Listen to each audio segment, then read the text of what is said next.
We're in a crisis moment in how local election officials handle these ballots. We want to live in a democracy where everyone possible is able to cast a ballot and have their voice heard. Every American citizen, once they've paid their debt to society, deserves to have that right restored to them immediately.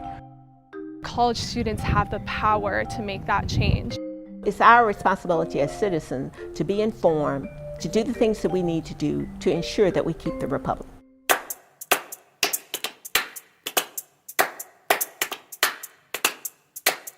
Today, we're looking at voting in multiple states. In Texas, we'll look at how we cast our ballots.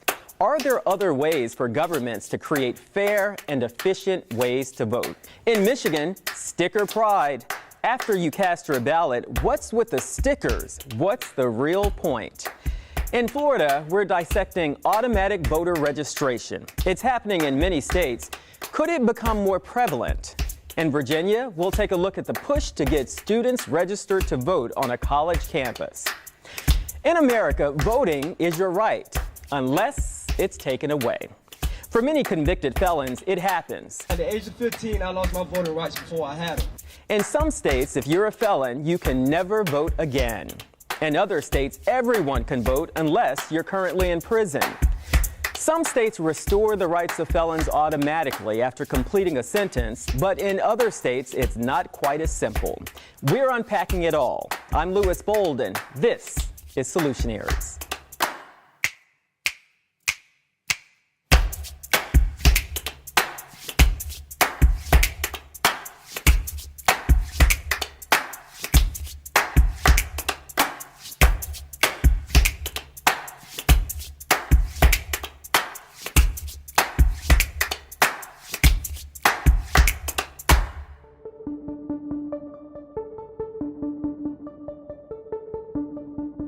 Have power represented here today, and I come to ask you to go all out to get every Negro in this county registered to vote. From Dr. Martin Luther King to Congressman John Lewis. Madam Speaker, you have heard me say on occasion that the right to vote is precious, almost sacred.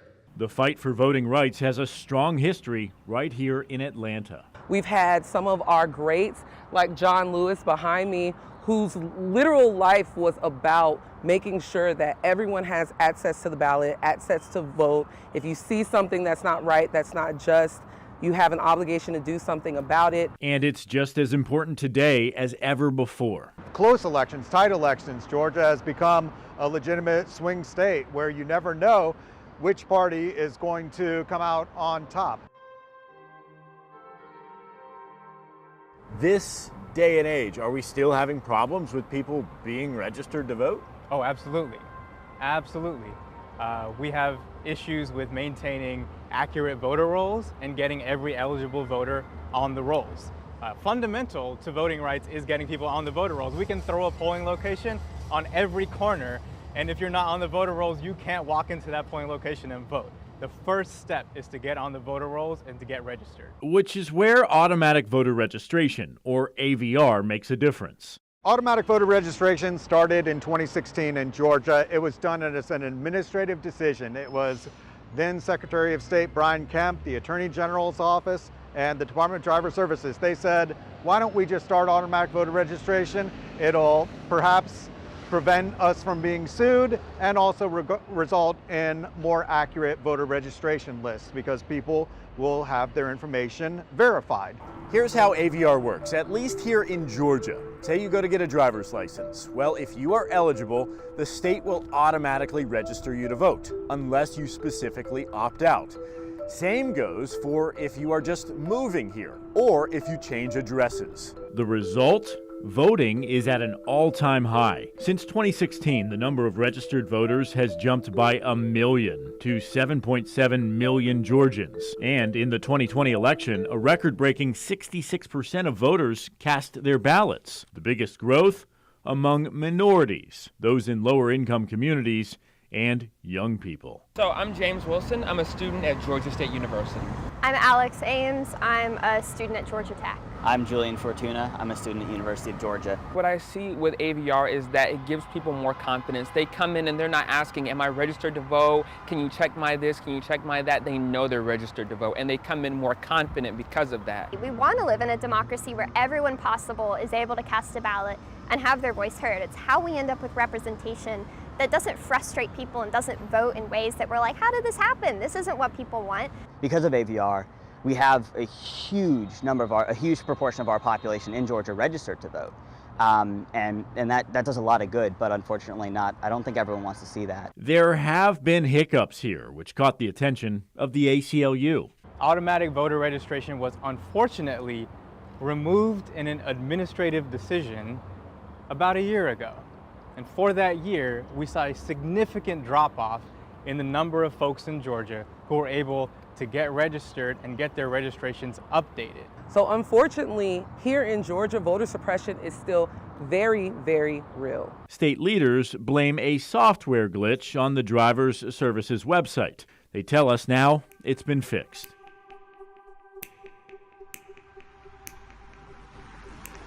Does automatic voter registration help one party more than the other?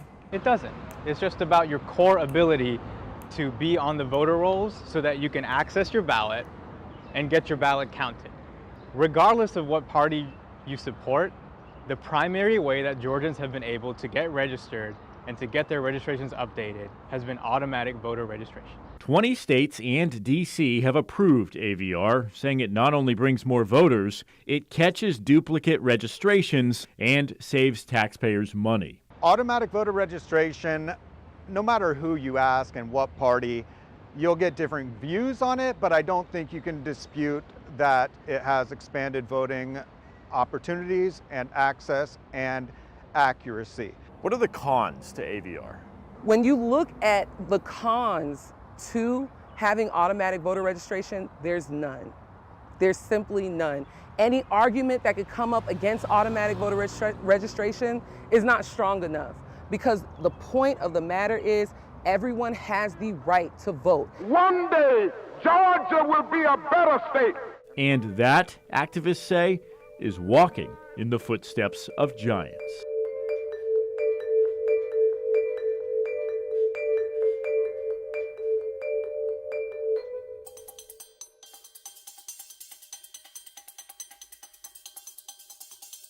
When you go to vote, you expect to see crisp pieces of paper, the names of candidates listed in order, races and issues neatly fit into boxes and clearly separated. Also, all of it easy to read and see. But what about in a language you speak? And what if that language isn't English? Turns out it's actually federal law that we have to print ballots in other languages. According to the Voting Rights Act, if a place has more than 5% of their voters or more than 10,000 voters who speak a language that isn't English, they're required to print ballots in that other language. And that comes out to a lot of people. According to the last census, more than 24.2 million people lived in places where they needed to have ballots in a language that those people spoke. And those ballots span languages from more than 30 countries and across 5 continents. While it seems like a no-brainer to print these ballots in a language that isn't English, it's been an uphill battle for decades. In Florida, which is one of the most consequential states for elections and has the 3rd highest population of Spanish speakers, counties just agreed this year to print ballots in Spanish. That's more than 4 million people with the new access to vote. And in Michigan, with the highest population of Arabic speakers, people are still fighting to get Arabic on their ballots. But maybe the biggest thing isn't the translation, but what it says about who we think should and shouldn't be able to vote. Election experts have said for years that breaking the language barrier is the easiest way to get more people to vote. And in the end, isn't that what we want? More Americans voting, making their voices heard, no matter what language that voice is in.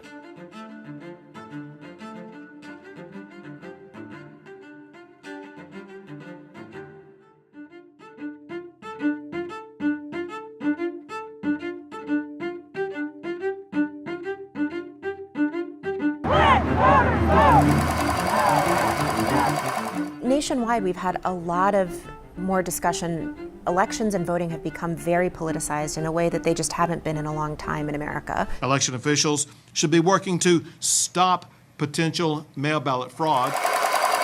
And those forces are at play in Texas as they are everywhere else. Voting rights versus election security, a controversial topic picking up steam in Texas. So SB 1 was the voting law that passed in Texas last fall. And what we're seeing, unfortunately, is that the law is making it more difficult for people to vote. We want to get to NBC News correspondent Antonia Hilton. On the Democratic side, a lot of the voters that I've talked to here tonight are really concerned about voting rights. They're concerned about SB 1 and the changes to the election. Certainly there has been confusion around mail-in ballots. For example, people have had lots of issues with their mail ballot applications being flagged. This was not an issue that we had in previous elections. How did you feel when you saw that final 20% rejection rate, after years of when you have like 2 to 3%? It's tough. It's tough. That's not who we are.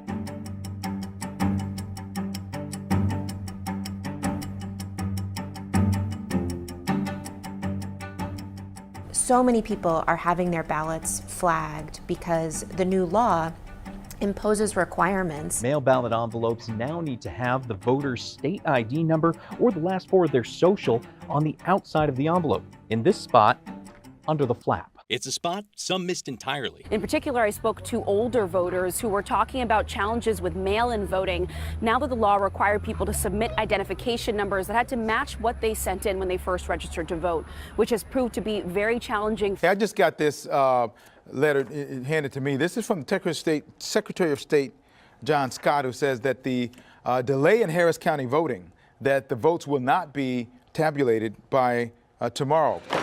Once again, there's some sort of election ballot issue in Harris County. You have both party chairs, they're completely frustrated, and yet on a typical night, you're telling the state you're not going to be able to count all the votes by 7 p.m. Harris County has never said that we're not able to return results over tomorrow night. We had a meeting earlier with the Republican and Democratic parties and the Secretary of State. Those parties were nervous because of the new legal implementations, the civil penalties that could be excised upon them. They said, we're nervous with SB 1. Senate Bill 1 weaponizes all these claims, even these 30-year-old kind of mundane, outdated laws. We're scared to violate that because we as presiding judges, are we going to jail? Tomorrow morning, we still may not know the results. All eyes are on Texas right now. We're the first primary in the nation, so this definitely is a high-profile mess up. We're in a crisis moment in how local election officials handle these ballots, and the harder it is to convince people that it's being done well. I mean, we're here to facilitate this and get every voter, and we've built up relationships with so many of these people over the years. So like I said, we're working it, and with your help, we're going to get there.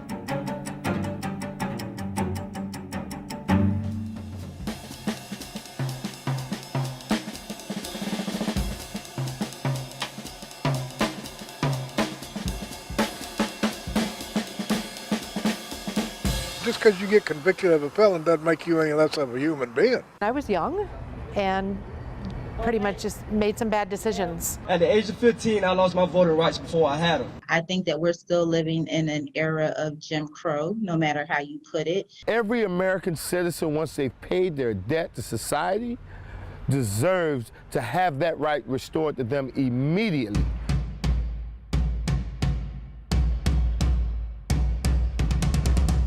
My name is Desmond Meade, and I am the Executive Director of Florida Rights Restoration Coalition.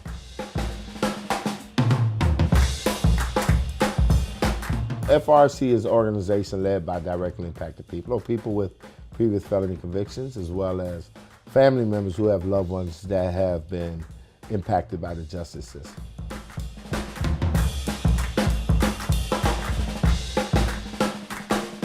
To tell someone that despite of the fact that you served your time and paid your debt to society, that you should not have a say in how your community or state or country is ran.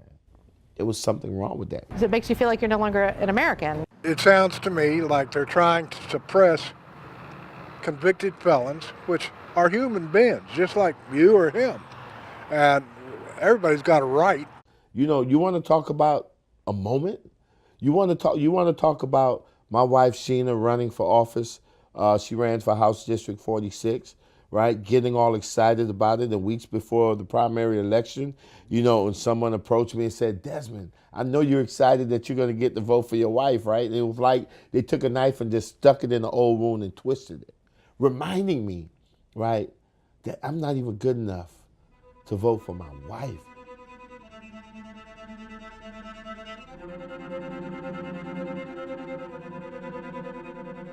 Is that it doesn't matter what side of the aisle you're on, it doesn't matter what background you come from, all of us believe in democracy. From the very beginning, right, I knew that this issue was more than just an African-American issue. It was more than just a Democrat versus Republican issue. That this was an all-American issue. Let's go to election night. 64% of the vote? 64, I won't say 65. More than 64, yeah. Yeah, let's round up, right? 65%. When you saw that final vote tally? I was, ooh, Jesus Lord, I was blown away. We're celebrating this moment. We're celebrating the love that got us here. Yes, I feel free. I feel like a full citizen. As a state attorney, I mean, all the numbers and statistics support people who are more engaged civically are less likely to commit crime. I thought once I had made a mistake that I would never be able to do that or even have a decision in anything anymore. After we passed Amendment 4, the politics came in. That's a different conversation.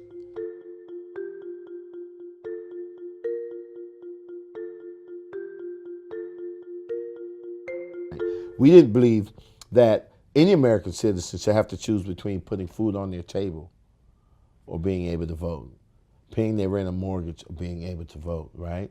And what we found was that even a lot of those fines or legal financial obligations were also attached to their driver's license being suspended, right? And so it was like a double whammy. I'm blocking you from participating in democracy, and I'm also blocking you from fully engaging in our economy.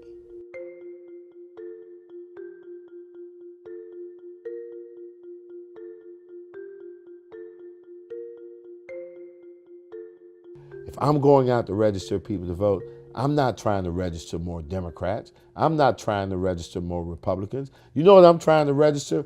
More investors in our democracy. I want you to invest in our democracy. Whether you think like me or not, your participation is an investment in it, and the more people we have investing in it, the more vibrant it is, and everyone benefits. If I send my ballot in and something's wrong with it and it gets rejected, will somebody reach out to me and let me know that that's the case?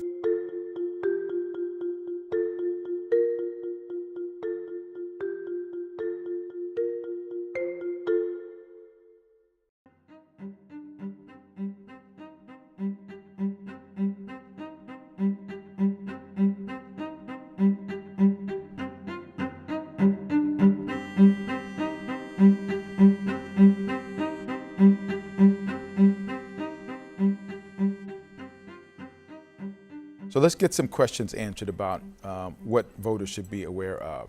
First question, the basic one, is who is eligible to vote?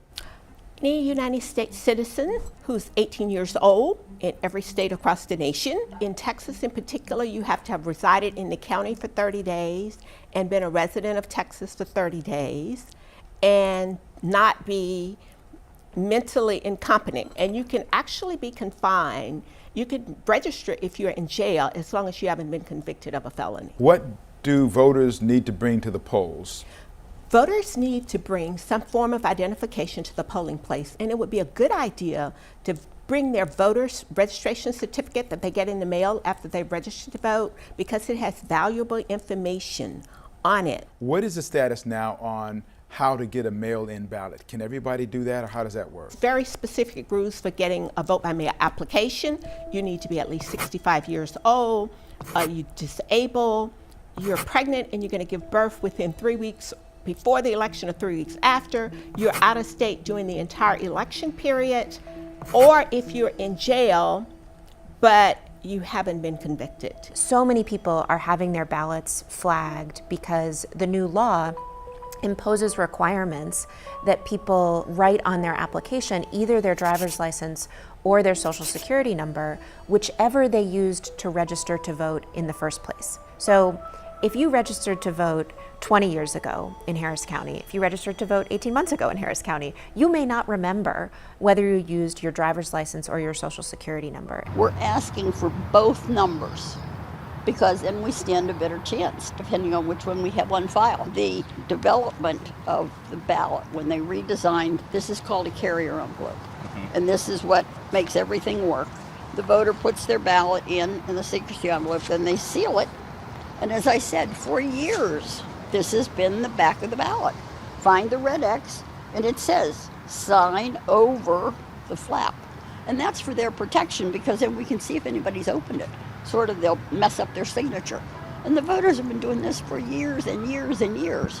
So I can see how it was easy to miss this. If the actual ballot does not arrive in time, there is a possibility that the election officials may reach out to you to cure the ballot, that you can make, if there are things wrong with it, that they could fix it. A follow-up to that, if I send my ballot in and something's wrong with it and it gets rejected, will somebody reach out to me and let me know that that's the case? They may reach out to you if there's adequate time, but it's not required by law that they do. Here in Harris County, the county clerk has been very vigilant about following up with voters. Hello there, Dad. How you doing? The county clerk will help you call them back, write them back, try again to get that information synced up so that you can vote by mail. So we run the 1-866-R-VOTE hotline. We staff it with lawyers. We run it together as the ACLU of Texas with the Texas Civil Rights Project, Common Cause, the League of Women Voters. So what we try to do is give the voter information that empowers them to cast their ballot right then. But before you do that, do your research. Go to Vote 411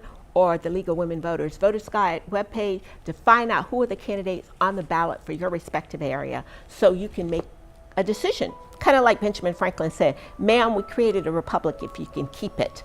And so it's our responsibility as citizens to be informed, to do the things that we need to do to ensure that we keep the republic.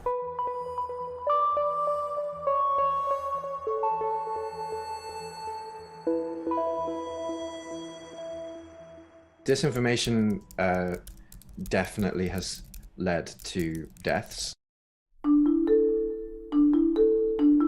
I'm Fergus Bell. I'm the founder and CEO of Fathom. We work with news organizations and journalists around the world to help them be prepared to counter mis and disinformation.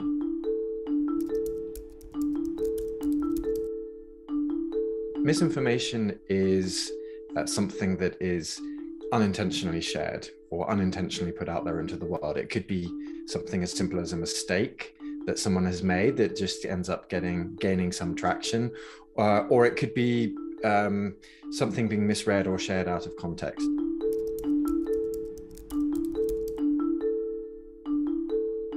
Disinformation are things that are wrong that are shared intentionally. So there is intent behind the actions.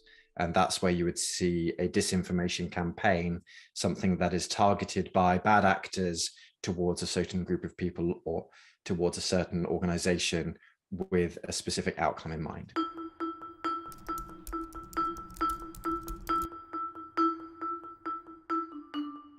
The reason why misinformation can turn into disinformation is because if it's being shared and there's some kind of something that people are grabbing onto, some reason why this is an interesting thing to people, or there's something entertaining about it and it means it's going to be shared.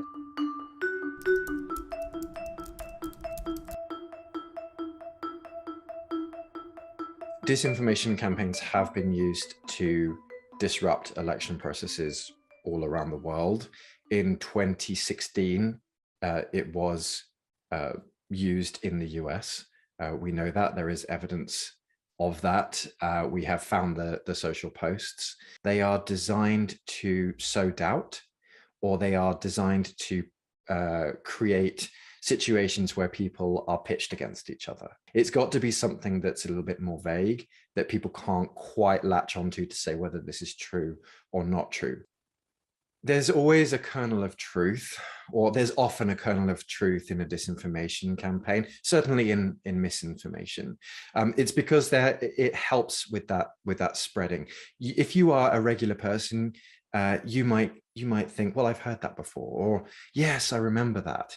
And you might not know where, and you might not know the exact detail, but that is enough that might allow someone to feel more comfortable sharing it. And that's how it works.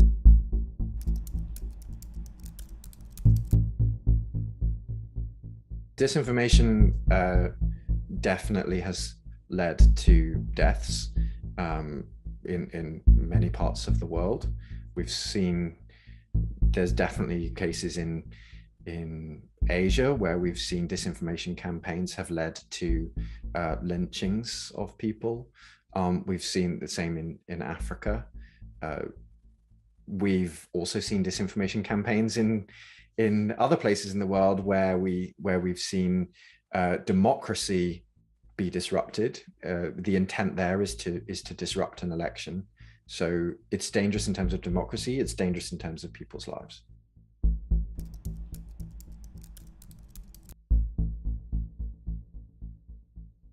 The first thing you want to do is check the source. Check who shared this, where you're seeing it, and then you're able to identify potentially why someone might be sharing that or creating it. So you might see intent. You should check the history of the person sharing this, or the person who's written this or created it. That will also then give you some indication of intent and motive. You should look at whether you can identify your own disinformation campaign by doing the technique of copying and pasting and putting it back onto a network. You then see similar language or even exact phrases being shared over and over again, and that might mean that it's a concerted effort. I would say the final thing to do is also not assume that everything is mis and disinformation. The majority that you're seeing is not, it's genuine content. And so you should be alert. You should be kind of smart in the way that you access it. And you should really have a diversity in sources. So don't just follow accounts that you agree with. Don't allow an algorithm to serve you content that you would only find interesting. If you're seeing things on social media, look for sources outside of social media.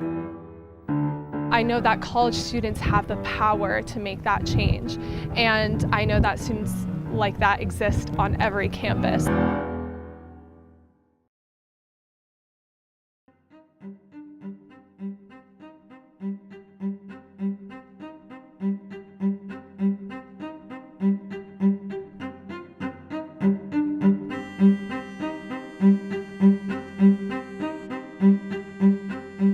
College students can register to vote at home or where they go to school. Vote.org says the choice is legally yours. You have dual residency, so you can register back home or on campus, as long as you don't register to vote in both states. A college student votes in the same manner as any other registered voter, in person on Election Day, or if eligible, by absentee. Now, if you register to vote back home, you'll need to remember to sign up for an absentee ballot. But Vote.org says students with scholarships or tuition that require residency should check with their financial aid office before registering to vote back home. For example, if you have a scholarship that requires California residency, you should ensure that registering to vote in a different state will not affect your status.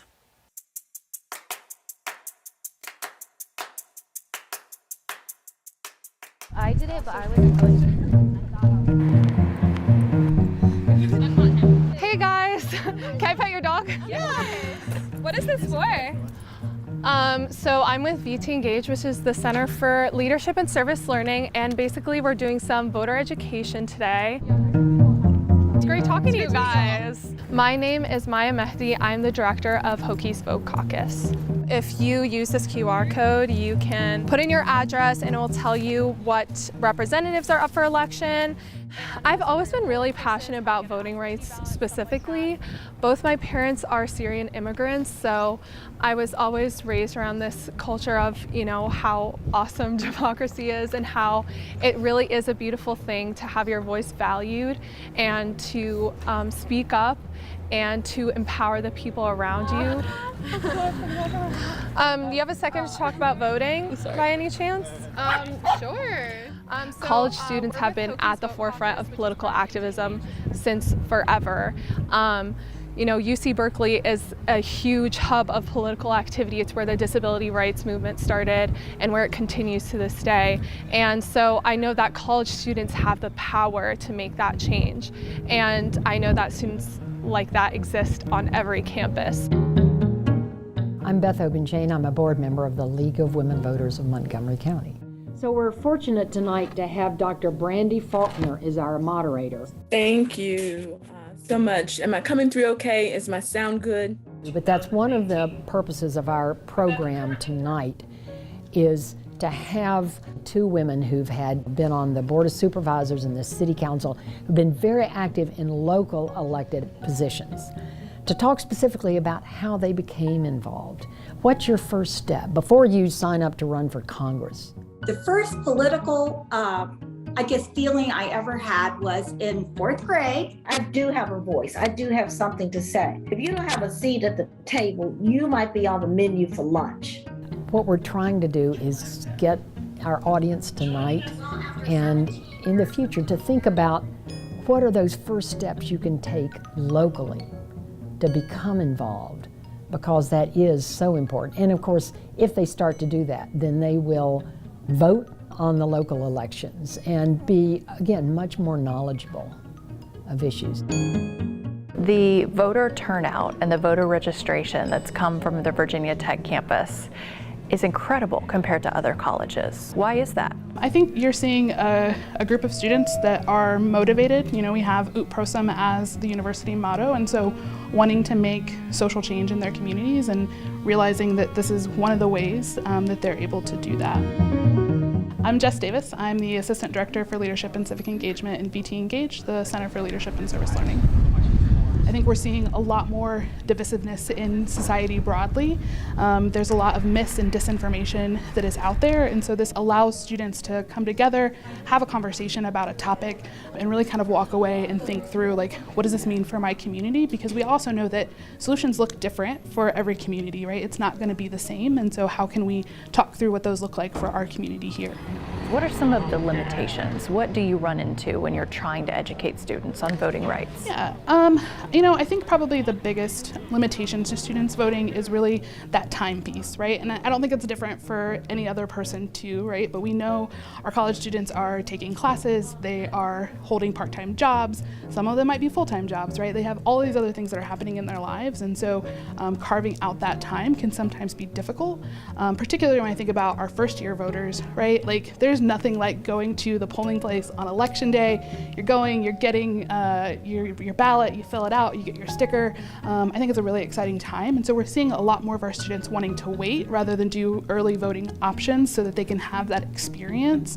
And so sometimes you're like, oh man, I have a big test coming up, right? Like things happen, and we see that time and time again. And so we want to make voting more fun so that we can think about, like, what are some of those early voting pieces that we can make that just as fun and exciting as what it looks like on election day.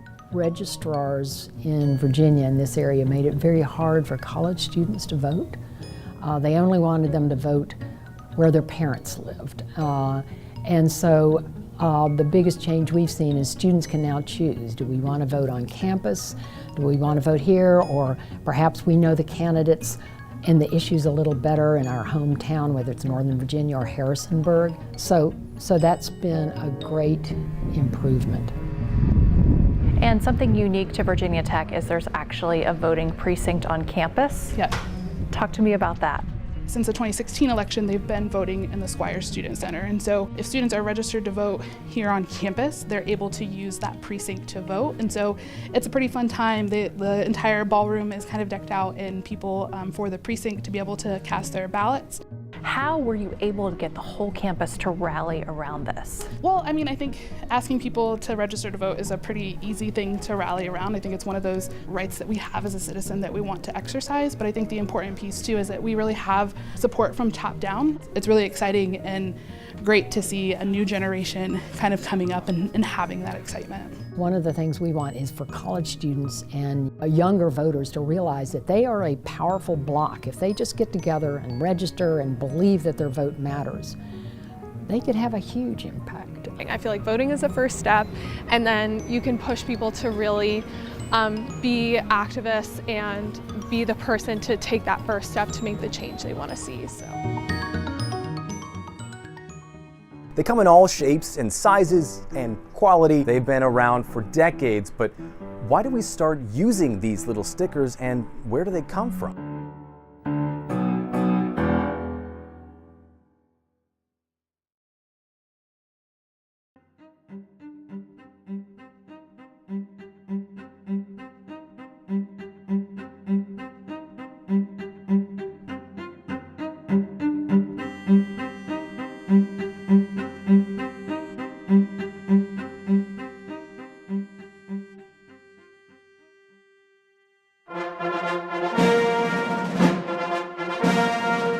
Voting.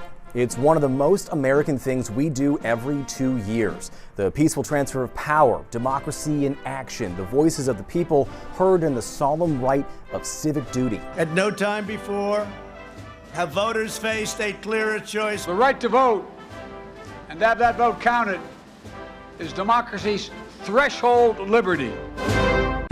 Yeah, but we know what we're really here for. These little guys.